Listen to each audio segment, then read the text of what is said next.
नमस्कार। विद्यार्थी कीर्तन मंडल सुना था कि प्रिय विद्यार्थी मित्र छोटू, प्रिंस, उमेश और मनीष अन्य विद्यार्थी मित्रों की ओर से आप समस्त सभी प्रिय विद्यार्थी मित्रों का हार्दिक अभिनंदन और वंदन करते हुए आपको मैंने कल दिया था कि नारी पर कि जो नारी आज जो सबसे सुरक्षित स्थान कन्या का माँ की कोख है। अरे बाहर तो अत्याचार हो, तो कोख में जैसा सुरक्षित स्थान जब वहाँ सुरक्षित नहीं रह पा रही है तो नारी की दुर्दशा कितनी है। अब नारी पर मैं सच कह रहा हूँ, मैंने जितना लेख नारी शक्ति पर दिया उतना आज तक मैंने लिखा नहीं है।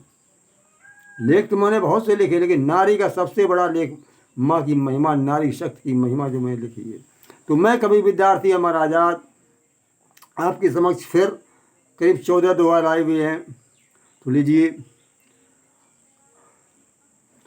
हम सबके पीछे सहे माने कष्ट कलेत, माँ की सेवा कीजिए छोटू, प्रिंस, उमेश।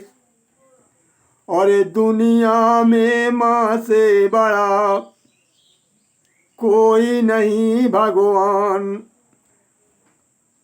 नारी ही संसार में सबसे श्रेष्ठ मान। नारी से बड़ा, माँ से बड़ा कोई भी संसार में ईश्वर नहीं है, न भगवान है।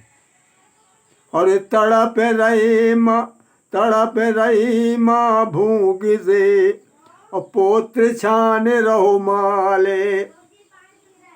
और बिरले ही माँ बाप का रख दे पूरा ख्याल।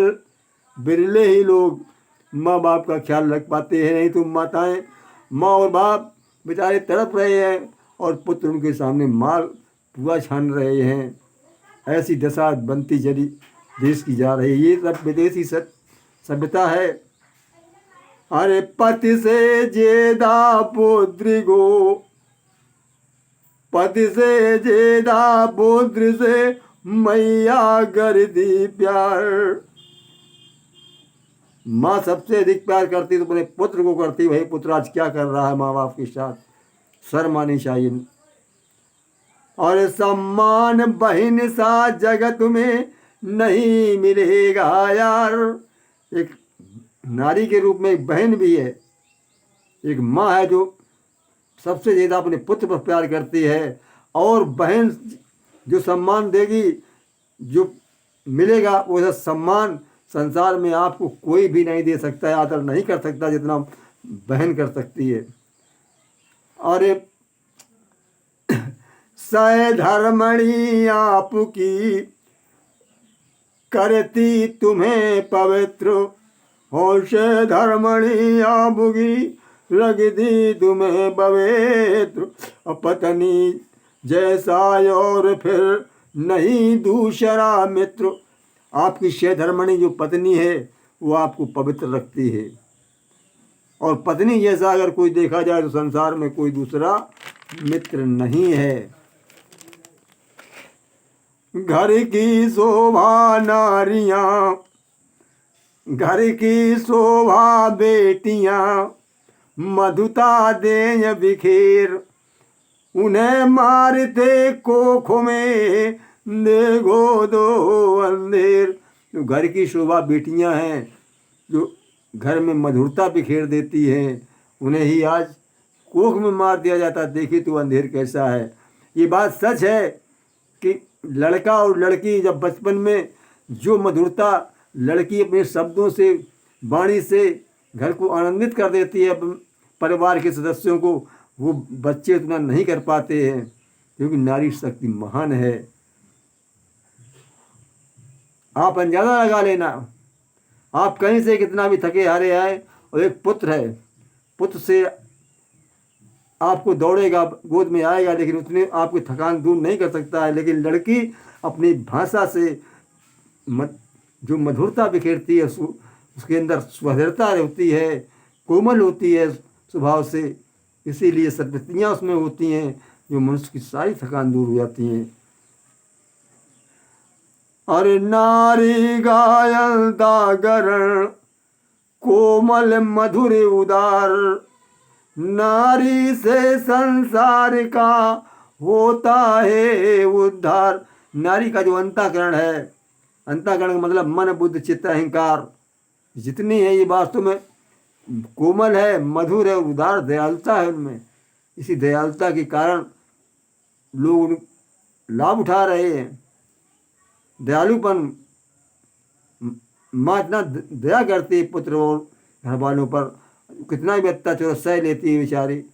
और पाखंडी लोग, ढोंगी लोग हाथ देकर उन्हीं को एक दया तो उनके अंदर है, ठग लेते हैं। तो नारी से संसार का उद्धार होता है। करुणा ममता सुहृदय नारी रस की खान, और नारी से संसार की विद्यमान है शान। नारी ममता और करुणा और सुहृदय, अच्छा हृदय जिसका है, भावनाएं अच्छी निकलती, अच्छे विचार हैं, वो नारी वास्तव में रस की खान है। और नारी से संसार की विद्यमान है शान। अगर नारी ना हो संसार की कोई भी शान नहीं है, संसार सूना है।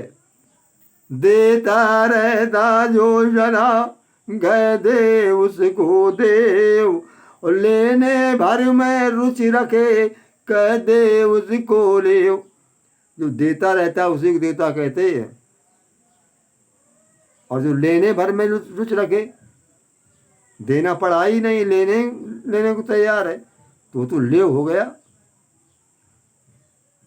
तो नारी पाती बहुत कम देती अधिक उमेश।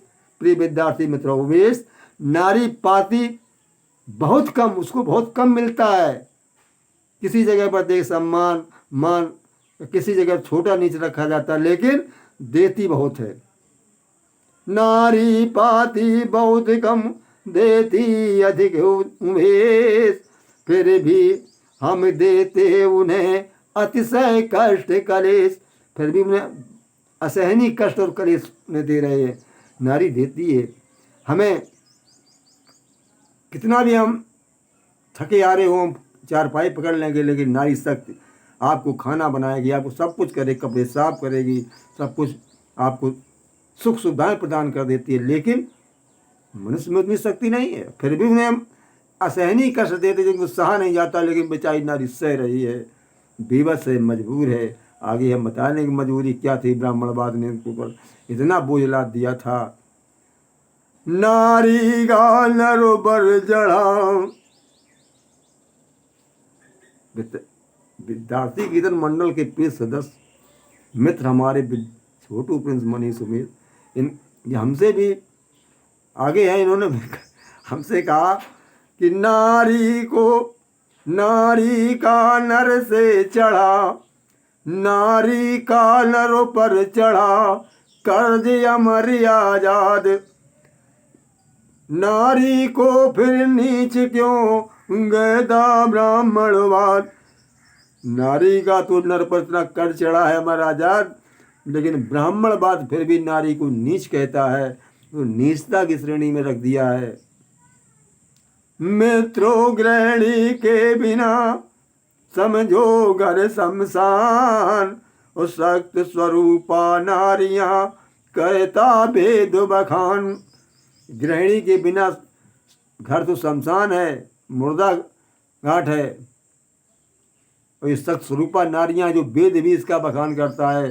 भगवान कृष्ण ने गीता में भी यही कहा है, कैद घरों में कर दिया झांक न पाई द्वार, छीने ब्राह्मणवाद ने नारी के अधिकार। उन्हें घर में कैद कर लिया गया, अंदर ही रहो, बाहर नहीं निकलना है, दरवाजे पर झांक भी नहीं पाई। ऐसा इनके ऊपर अत्याचार किया गया। मनुस्मृति का जब यहाँ चल रहा था संविधान, लेकिन आज संविधान डॉक्टर भीमराव अंबेडकर ने जब संविधान में, और स्वामी दयानंद सरस्वती जी ने, विवेकानंद जी जैसे लोगों ने यहाँ नारी को सम्मान दिया। राजा राम मोहन राय भी समाज सुधारक हुए हैं। कबीर साहब जो नारी को प्राथमिकता दी है। पैरों की जूती बनी झेले कष्ट महान, बिल्कुल पैरों की ये जूतियां थी, जब चाहो उसको पहन लो, मारो पीटो, कुछ भी करो नारी को, ये था पहले। आज तो नहीं, लेकिन अभी हम बताएंगे, वही तो बदला लेंगी नारियां पर जो तुमने अत्याचार किए हैं। पैरों की जूती बनी झेले कष्ट महान, सब कुछ सहने पर कभी खोली नहीं जुबान। पैरों की जूतियाँ बना, जूती, पैरों की जूता उन्हें बना दिया गया, जूतियाँ बना दी गई, और कष्ट महान झेलती रही और सब कुछ सहती रही, कभी उसने जुबान नहीं खोली। पर्दे की प्रतिमा बन गई, बिल्कुल बेजान, कोई जान नहीं, पत्थर सी खड़ी कुछ करती रहे। अभी अगले वीडियो में बताएंगे। नमस्कार। वीडियो बहुत बड़ा बन जाता है।